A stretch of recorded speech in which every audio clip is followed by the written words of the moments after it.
Friends, इस वक्त हमारे साथ बने हुए हैं उत्तम शर्मा जी। ये एक बिजनेसमैन हैं। इनका कहना है कि इन्हें फेक मथाड़ी वर्कर्स डरा धमका कर इनसे जबरन हफ्ता वसूली कर रहे हैं। फ्रेंड्स, ये विषय को लेकर कुछ महीने पहले भी विधानसभा में सीएम देवेंद्र फडणवीस जी ने चर्चा किया और साल 2021 में भी इम्तियाज जलील ने इस पर आवाज उठाई थी। फ्रेंड्स, ये सिर्फ उत्तम शर्मा जी के साथ नहीं हो रहा है, बल्कि कई फेक मथाड़ी वर्कर्स लोगों से इसी तरह से हफ्ता वसूली कर रहे हैं और साथ ही उन्हें डरा धमका कर परेशान कर रहे हैं। कई जगहों पर तो ऐसे फेक मथाड़ी वर्कर्स के खिलाफ पुलिस स्टेशन में केस भी दर्ज कराई गई है। साल 2021 में 4.6 लाख रुपए की जबरन हफ्ता वसूली करने के आरोप में 14 मथाड़ी वर्कर्स के खिलाफ पुणे में मामला दर्ज किया गया और फिर दत्ता पवार, जो कि मथाड़ी ग्रुप के लीडर है, उनके खिलाफ भी व्यापारियों को डराने धमकाने के आरोप में और उनसे जबरन पैसे वसूलने के मामले में मुंबई के पायधुनी पुलिस स्टेशन में एफआईआर दर्ज हुई। फ्रेंड्स, उत्तम शर्मा जी के साथ जो हो रहा है उससे काफी ज्यादा वो पीड़ित है। शासन और प्रशासन से न्याय की गुहार लगा रहे हैं। उनका कहना है कि शासन और प्रशासन ऐसे फेक मथाड़ी वर्कर्स के खिलाफ सख्त कदम उठाए और साथ ही फेक मथाड़ी वर्कर्स को जो उन्हें सपोर्ट कर रहे हैं ऐसे भ्रष्ट अधिकारियों पर भी सख्त कार्रवाई करने की मांग की है। फ्रेंड्स, आगे उत्तम शर्मा जी ने क्या कहा, आइए सुनते हैं। सर, क्या समस्या रही आपको, हम सबसे पहले ये जानना चाहेंगे। मैम, मेरे साथ पिछले 2 साल से वाराई के नाम पर एक्सटॉर्शन किया जा रहा है, जिसकी कंटिन्यू शिकायत में यहाँ के बोर्ड को, लेबर कमिश्नर, सबको मैं बोल चुका हूँ, लेकिन उस पर कोई सुनवाई नहीं हो रही।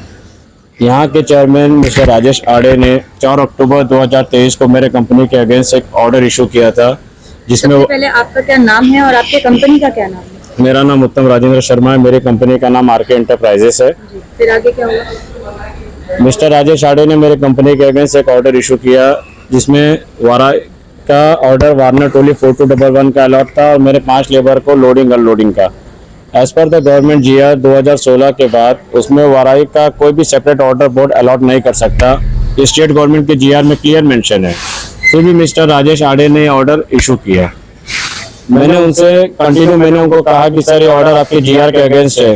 फिर भी उन्होंने मेरी कोई बात सुनवाई नहीं की और जिसको ऑर्डर मिला उसमें कोई भी 2 साल से ऑथोराइज्ड लेबर काम करने नहीं आ रहे। अनऑथोराइज्ड लेबर जबरदस्ती वाराई के नाम पे मुझसे पैसा लूट रहे, गुंडागर्दी कर रहे, जिसमें अधिकारियों को उनको फुल सपोर्ट मिल रहा था।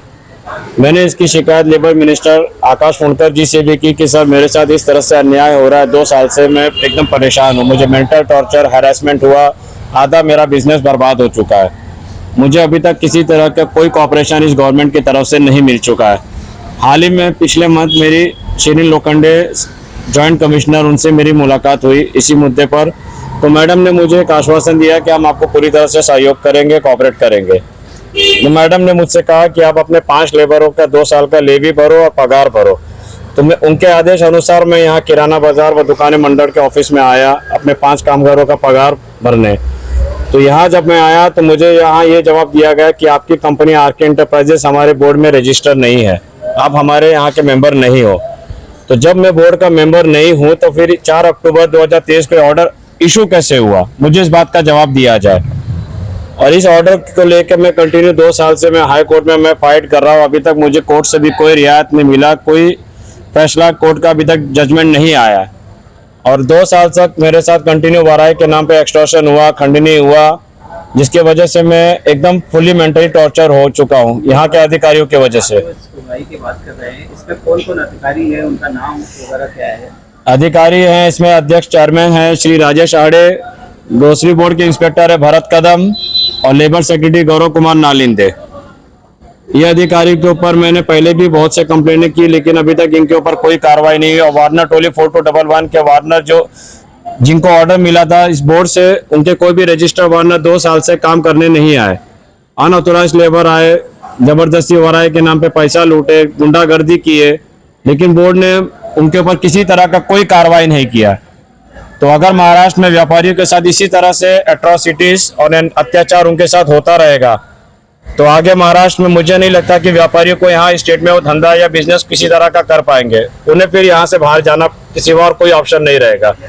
तो मैं गवर्नमेंट से अपील करता हूँ कि मुझे इस मामले में पूरी न्याय दिया जाए और जिन्होंने गवर्नमेंट के आदेश का उल्लंघन करते हुए जिस तरह से दुर्व्यवहार मेरे साथ किया, उनके ऊपर सख्त से सख्त कड़ी कार्रवाई की जाए। क्या आप भी एक पत्रकार हैं या शुरू करना चाहते हैं अपना करियर मीडिया फील्ड में? क्या आप में जुनून है समस्याओं को उजागर करने का? क्या आप में जज्बा है लोगों को न्याय दिलाने का? तो आज ही जुड़िए देश के तेजी से बढ़ते news network right to information समाज की खबरें न्यूज़ एजेंसी के साथ। राइट टू इन्फॉर्मेशन समाज की खबरें न्यूज़ एजेंसी एक नेशनल हिंदी चैनल है। हमारे टीम में 100 से ज़्यादा रिपोर्टर्स काम कर रहे हैं। आप भी जुड़िए राइट टू इन्फॉर्मेशन समाज की खबरें न्यूज़ एजेंसी के साथ और बनाइए पत्रकारिता में अपना सफल करियर।